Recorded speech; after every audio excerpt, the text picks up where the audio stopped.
In this video, we'll talk about exponential functions. An exponential function is a function that can be written in the form f of x equals a times b to the x, where x is a real number, a is a non-zero real number, b is a real number such that b is positive and b is not equal to 1. The number b is called the base of the exponential function. We have some restrictions on b. For example, we don't include b equals 1 because 1 to the x equals 1 for all x, so that would just make it a constant function, so we want to rule that out. We also insist that b is positive. If b was negative, then we'd have problems with the domain. Just as a comment on the notation, if we look at the way the function is written here, f of x equals a times b to the x, this dot here is just used to symbolize multiplication. So this could also be written as a b to the x.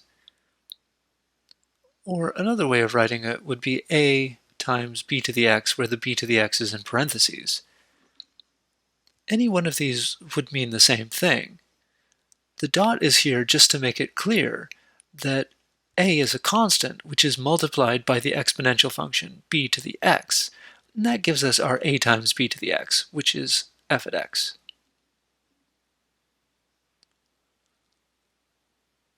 Let's look at the graphs of these exponential functions.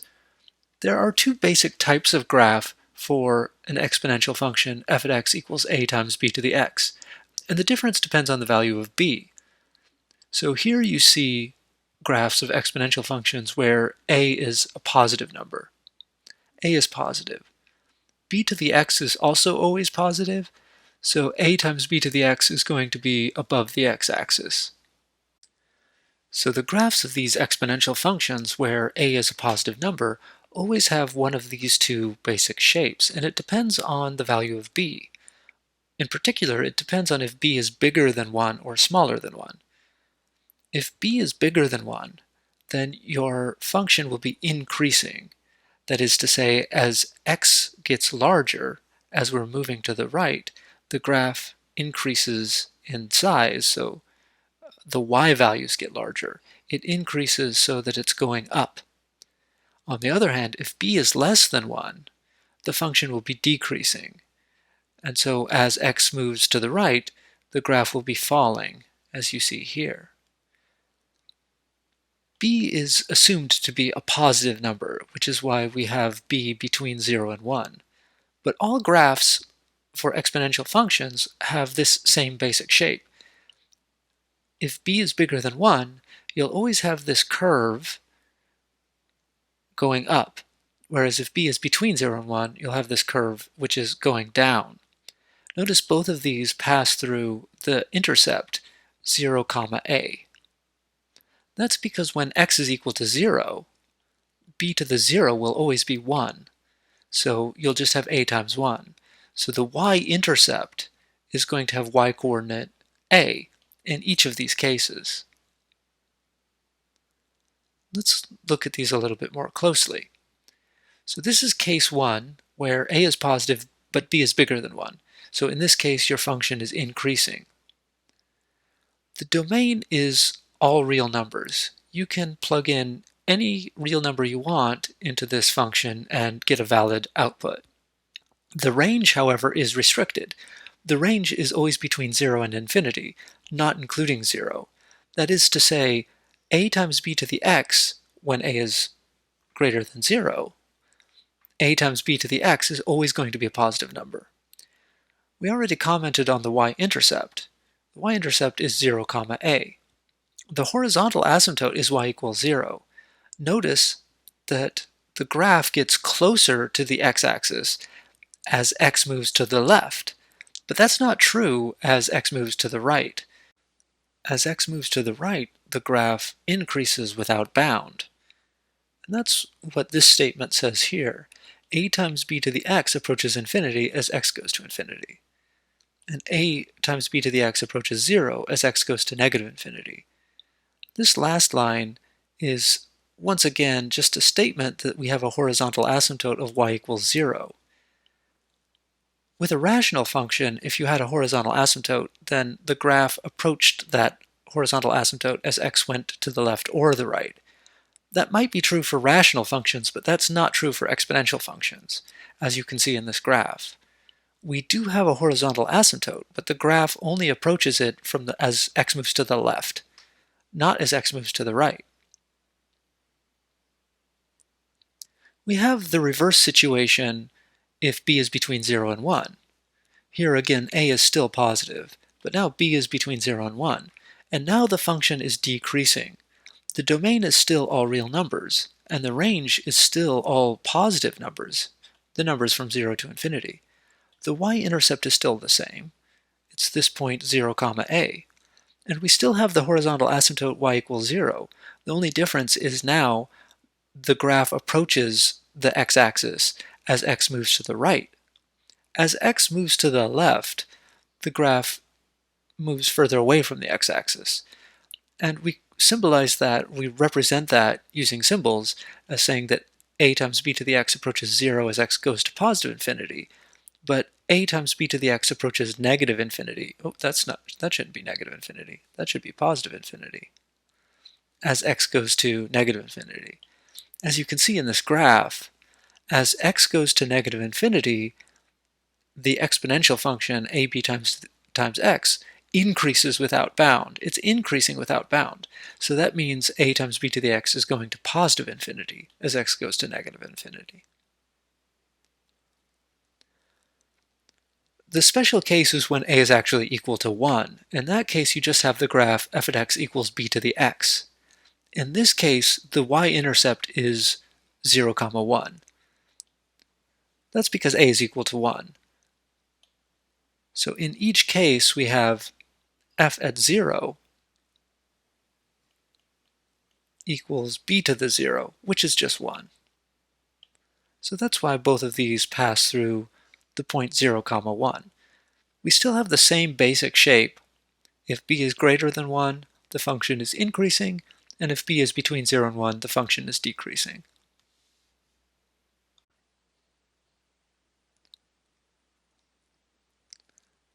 The case where b is between 0 and 1 looks like a mirror image of the case where b is greater than 1. And this isn't a coincidence. Let's just look back at the graphs. You can see that here, the graph when b is between 0 and 1 looks like the mirror image of the graph of when b is greater than 1. It looks like the graph has been reflected through the y-axis. And again, that isn't a coincidence. This happens because b to the negative x is equal to b to the negative 1 times x, which is 1 over b to the x. If b is a number bigger than 1, then 1 over b is between 0 and 1. So if we replace x with negative x, which is what happens when you reflect through the y-axis, if you replace x with negative x, you just end up with this picture on the right. So you have this picture on the left.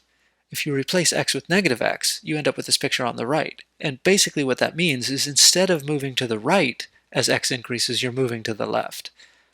But if you replace x with negative x, this is like replacing a number between 1 and infinity, namely b being greater than 1, with another number between 0 and 1, which is 1 over b. So if b is greater than 1, then 1 over b is between 0 and 1. So replacing x with a negative x is like instead replacing a number between 1 and infinity with a different number which is between 0 and 1. So that's why these two graphs have the symmetry that they do. That's why the graph on the left looks like the mirror image of the graph on the right.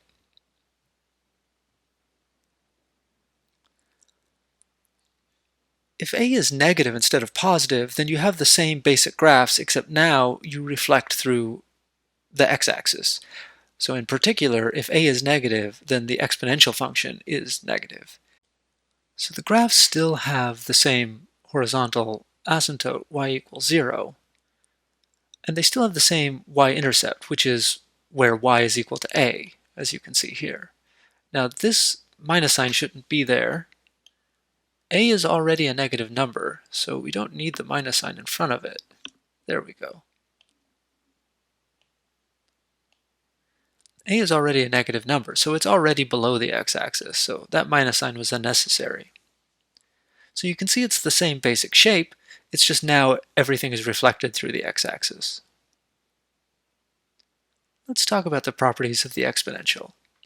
Assume that b is a positive real number, so b is greater than 0. For our exponentials, b is also not going to be equal to 1, but all of these properties that we have listed here are true even if b is equal to 1. So we have these properties. B to the x times b to the y is equal to b to the x plus y. So if you multiply two exponentials together that have the same base, that's the same as adding the exponents. In a similar vein, b to the x divided by b to the y is equal to b to the x minus y. So if you're dividing two exponentials that have the same base, that's the same as subtracting their exponents. B to the x raised to the y is the same as b to the x times y. So if you have an exponential and you raise it to an exponent, that's like multiplying the exponents together. Other properties are b to the 0 is equal to 1 and b to the 1 is equal to b. If c is also a positive real number, so c is greater than 0, then b to the x times c to the x is equal to b times c quantity raised to the x. So if you're multiplying two exponentials together with a different base, if their exponents are the same, then you just multiply the bases together. Example, show that the following functions are exponential functions. It might not be obvious from looking at them right now that they are exponential functions. Exponential functions need to have the form f at x equals a times b to the x. Or more precisely, they don't necessarily need to be in this form, but it needs to be possible to rewrite them in this form. So in order to show that these functions are exponential functions, we need to write them in this way or show that they can be written in this way. And we can just use properties of exponentials to do that. So let's look at a. F at x equals 2 to the negative 3x. So we're going to rewrite this as 2 to the negative 3 times or raised to the x. So if I go back to the previous slide, I'm using this property right here. The exponential b to the x raised to the y is equal to b times the product of x and y. That's the property I'm using here, just using it backwards. 2 to the negative 3 raised to the x is the same as 2 raised to the negative 3x. But 2 to the negative 3 is 1 over 2 cubed raised to the x. So that's 1 over 8 to the x. So in this case, a is equal to 1 and b is equal to 1 over 8, like so. So this is an exponential. What about b? This one's actually quite similar. 2 raised to the 3 times x minus 2/3. So the first thing I'm going to do is I'm going to distribute that 3 in the exponent. So this is 2 raised to the 3x minus 2. So all I've done here is I've distributed this 3 through the exponent. So it's 3 times x minus 2/3. All of this is in the exponent. 3 times the product, or rather 3 times the difference, x minus 2/3. That's all in the exponent. So I'm going to distribute that 3, and that will give us 3x minus 2/3 of 3, or 3 times 2/3 is just 2. So that's our exponent right there. Okay, well this doesn't have the right form yet. This is 2 raised to a polynomial, in fact, but we need it to be in the form a times b to the x. So the only thing that's in the exponent should be an x. Alright, so how are we going to do that?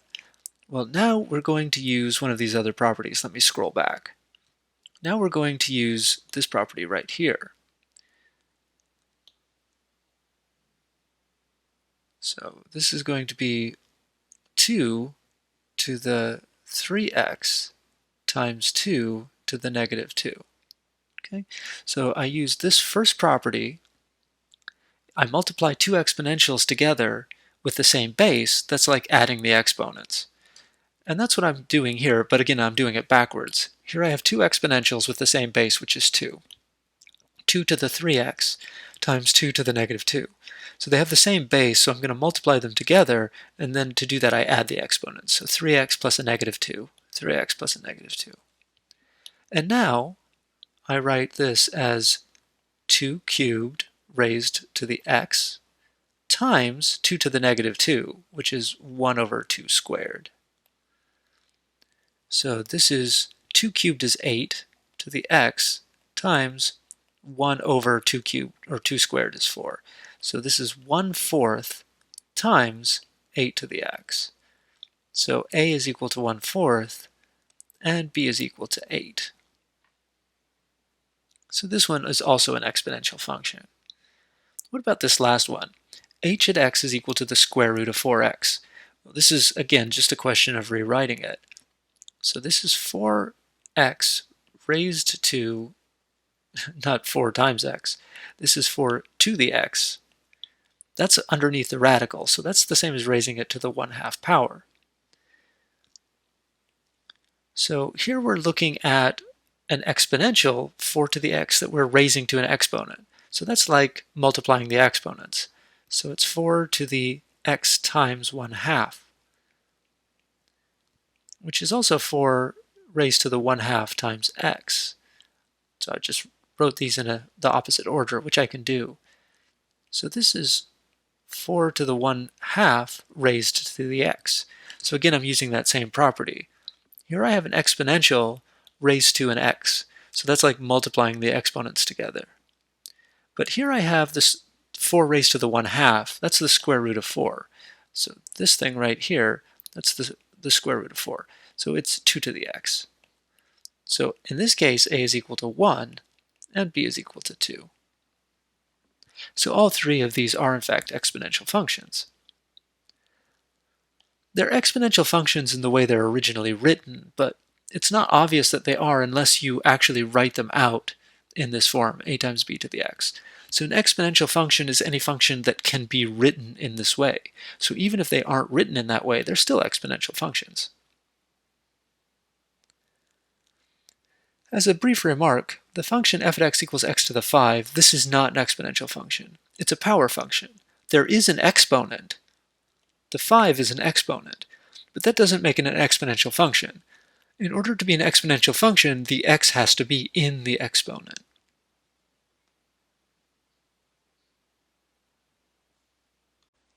In this example, we're asked to find the exponential function that has a graph passing through two given points. The points are 1, 3 and 2, 4.5, which is 9/2. So what we're being asked here is to find a function f at x equals a times b to the x such that the graph passes through these 2 points.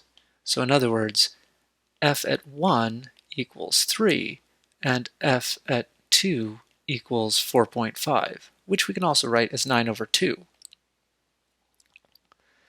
Now the method for doing this, for finding this function, is listed here. So step 1, solve for a in terms of b using one of the points. For example, we can use 1, 3. We'll use that to solve for a in terms of b. The next step is to plug in the second point and solve for b. And then step 3, use 1 and 2 to solve for a. So let's actually do that for this example. Okay, so we have that y is equal to a times bx.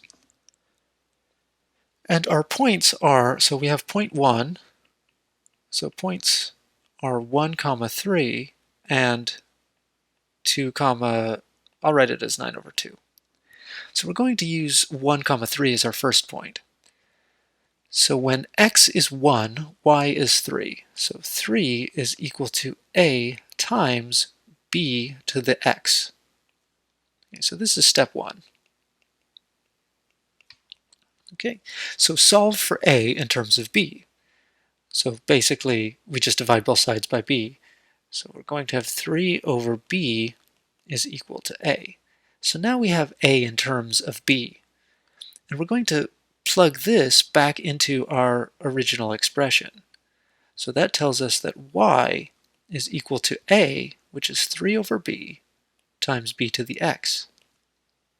Now we're going to use our second point to figure out what b is. So this second point here tells us that y is equal to 9 over 2 when x is equal to 2. So we're just going to take this information, plug it back into this equation. So y is 9 over 2, and that equals 3 over b times b to the x, but x is equal to 2 now, so that's b squared. So that's 3 over b times b squared. So that b is going to cancel with one of those b's, and we'll just have 3 times b. So 9 over 2 equals 3 times b. So we can divide everything by 3. So we'll have 9 over 2 times 3 in the denominator equals b. So that 3 will cancel with one of the 3's that's a factor of 9, leaving you with 3. So b is equal to 3/2. So now we know what b is. So that was step 2. Somewhere I should have written that down. Step 2. Step 3 is to use what we've learned in steps 1 and 2 to figure out what a is. Now we know that a is equal to 3 over b. So a is equal to 3 over b. But we know what b is now. So this is 3 divided by 3/2. Dividing by a fraction is the same as multiplying by its reciprocal, so that's 2 over 3. So those 3's will cancel and you just have 2. So that means that a is equal to 2. So our function f at x equals a times b to the x, we now know what a is. A is 2, and we know what b is, 3/2. So we just plug those values into here. So f at x is equal to a times b to the x. And that's our answer.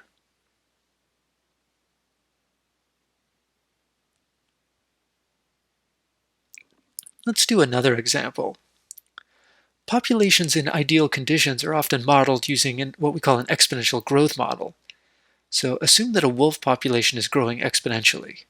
Suppose that a total of 129 wolves were counted in 2011, but 2 years later, in 2013, the number had increased to 236.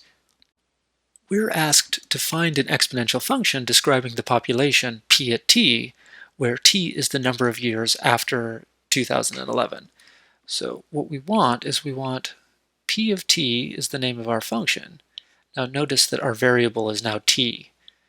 And this is going to be equal to a times b to the t, where t is the years after 2011, the years that have elapsed. So we're given certain information. So for example, in 2011, we know that there were 129 wolves. So when t is equal to 0, that's the year 2011, we know that the population at that time was equal to 129.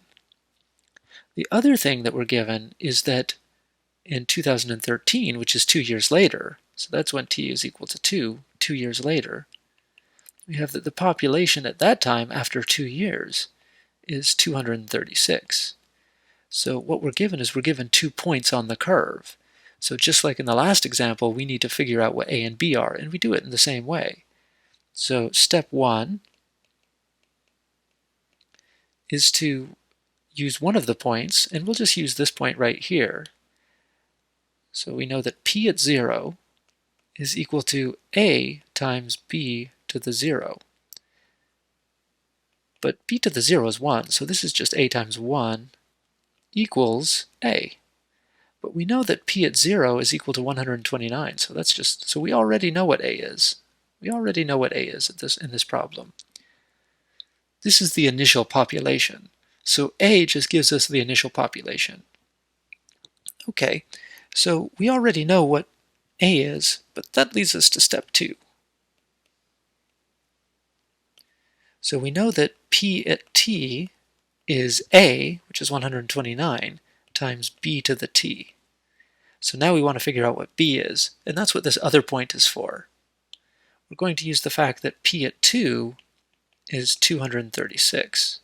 So just plug in t equals 2 right here, And so we'll have p at 2 is equal to 129 times b to the t, but t is equal to 2. And we know that this is equal to 236. So we divide everything by 129, and that tells us that b squared is equal to 236 over 129. So from this we can figure out what b is. B is equal to the square root of 236 over 129. Now it's the positive square root because b has to be a positive number. So we don't have to worry about the negative square root. Now maybe we can't do this in our head, but we can use a calculator to figure out what this is. And this is approximately 1.3525743, and it goes on, but we don't need all of those digits. Let's just grab a few of them. So we can say that b is approximately equal to, say, 1.3526, if we just want to round up to 4 digits. Okay, so b is approximately equal to that, and we know what a is. A is equal to 129. Let me just rewrite that here. A is equal to 129. So our population, t years after 2011, is a times b to the t, and now we know at least approximately what that is.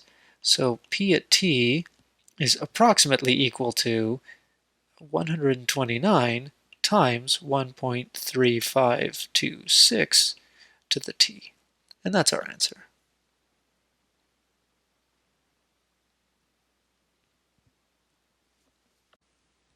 In this example, we're asked to find a formula for the exponential function given its graph. Specifically, we're given 2 points on the graph. So the graph here is y equals a times b to the x, and we want to figure out what the values of a and b are. Well, a is pretty easy because remember that y equals a is the location of the y-intercept, but that's this one right there. So that tells us right away that a is equal to 2. But we can just go ahead and do it the way that we've been doing it. So we know that our function f at x has this form, a times b to the x. And we know that we have 2 points, 0, 2, and the other point is 3, 12. So we want to find an exponential function that passes through these 2 points. And we just do it the same way. So we start with this first point, and we just plug it in. So that's what we were calling step 1 before.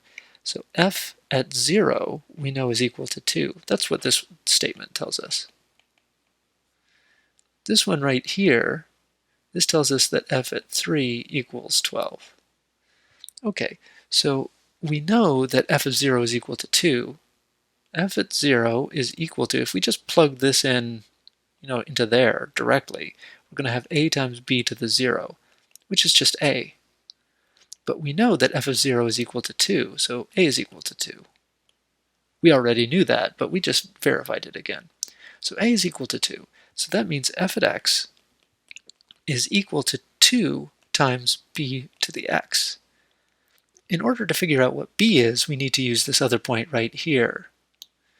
So use the fact that f at 3 is equal to 12. So we can just plug in x equals 3, and that's going to give us 2 times b to the 3, because we're just plugging in that 3 into where there's an x, so it goes right up there as well. So f at 3 is equal to 2 times b to the 3. But we already know that f of 3 is equal to 12, so that means that this is equal to 12.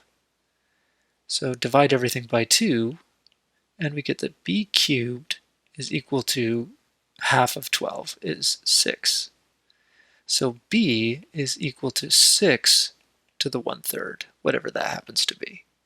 But now we know what b is, and we already knew what a was, so that tells us that f at x is equal to a times b, which is 6 to the 1/3, raised to the x.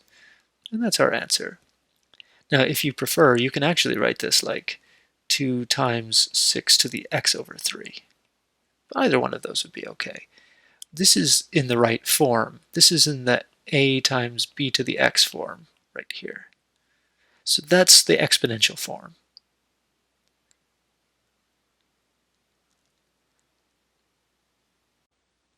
An exponential function that occurs often in the real world is associated with compound interest. Now, this sentence shouldn't start with an if, it should just start with a. A savings account accrues compound interest according to the formula that you see here. A at t equals p times the quantity 1 plus r over n raised to the exponent n times t. Here p is the starting amount, which is called the principal. R is the annual percentage rate. N is the number of compounding periods in 1 year. T is the number of years interest has been accruing on the principal, and A at t is the value of the account after t years. The compound interest function A at t is an exponential function with A equal to p and b equal to the quantity 1 plus r over n raised to the n. So the base is a rather complicated expression, but it's just a number. R is a given rate, the annual percentage rate, written as a decimal, and n is also a given number. N is the number of compounding periods in 1 year. So R is a specified number and n is a specified number. So you can actually just plug R and n into this formula and that will tell you what B is. The more often interest is compounded, the larger the return will be because you're earning interest on the interest. So the more often it's compounded, the more often your account's value is being adjusted to include the interest. So the larger the value of n, the larger the value of a at t. So this leads to a natural question: what happens if we let n go off to infinity? Larger n means a larger value, so we want n to be as large as possible. So is there an upper limit?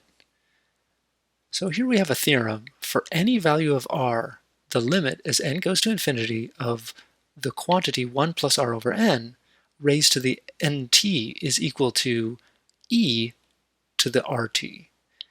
Now the number e here is called Euler's number. It's an irrational number that is approximately equal to 2.71828. It goes on infinitely. It is an irrational number. In fact, it's what is known as a transcendental number.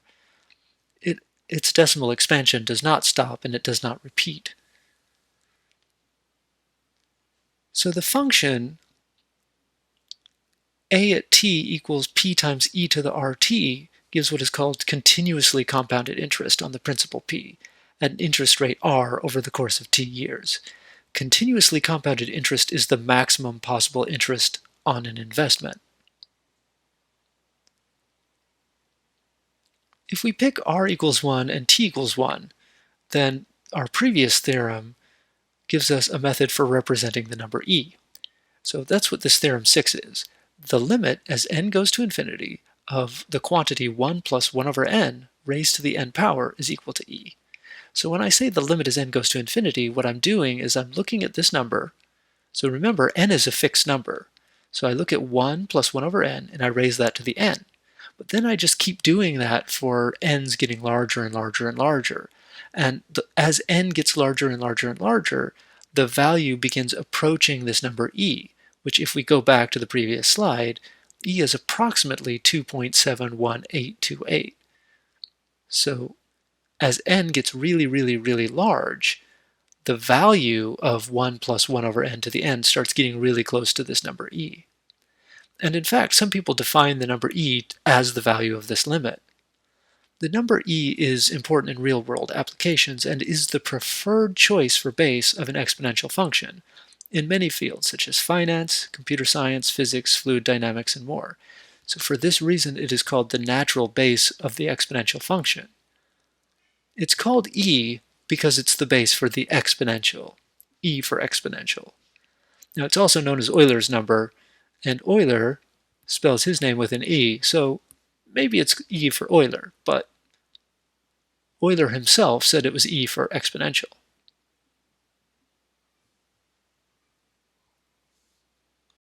We can use this relationship, E equals this limit of 1 plus 1 over n to the n as n goes to infinity, to approximate values of E. Or rather, I should say, to give the approximate value of E. To approximate, so we can use this relationship to approximate the value of E. That is, we can choose a large value of n to get a number that is close to the actual value. So that is, if n is very large, then E is approximately equal to this, 1 plus 1 over n to the n.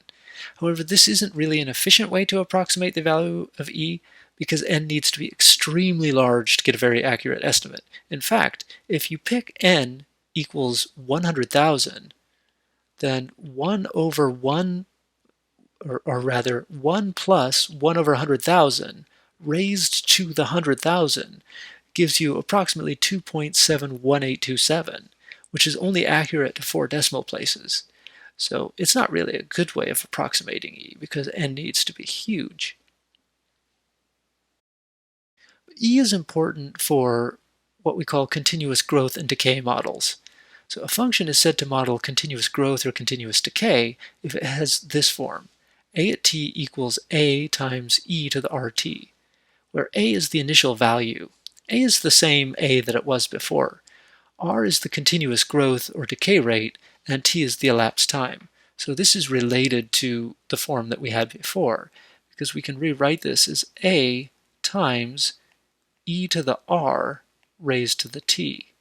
So this e to the r is what we used to call b, and we still can if we want. But this is just a different form of writing it down. So this is the continuous growth or continuous decay model. We call it growth or decay because it depends on the value of r. If r is greater than 0, then you have an increasing function, so that models growth. On the other hand, if r is negative, then you have a decreasing function, so it models decay. A is called the initial value because a at 0 is equal to a times e to the 0. E to the 0 is 1, so it's just a. So a is the initial value. When modeling a population, it is common to use p instead of a. So we would write p for population size. And we also often write p sub 0 to indicate the initial population. So that is, p evaluated at t equals 0 is written as p sub 0. This is just common notation. Let's look at an example. The number of salmon in a nature preserve are decaying exponentially at a rate of 10% per year. If there are currently 50,000 salmon, how many will there be in 5 years? Okay, so we want to set up the equation. Or more precisely, we want to set up a function. We want a function that looks like p at t equals p sub 0 times e to the rt. So we're given most of this information already. P sub 0 is the initial population, which is, we're told, 50,000. We know that it's decaying exponentially at a rate of 10% per year. So that means that r is equal to negative because it's decaying. And then we don't write 10%, we write 0.1, because 0.1 is 10% as a decimal. So that tells us that p at t is equal to 50,000 times e to the r, which is a negative 0.1 times t. Now what we're asked is how many will there be in 5 years?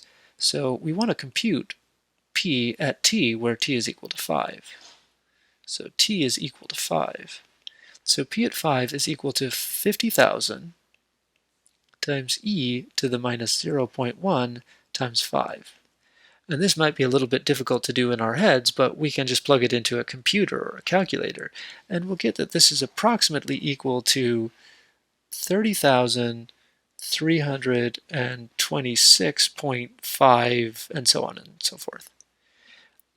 Now, you can't really have half of a salmon, so what we would probably say is that p at 5 is approximately 30,326. So we're rounding down because, again, you don't want half of a salmon, or at least you don't want to count it in your population numbers. So in 5 years, we expect there to be approximately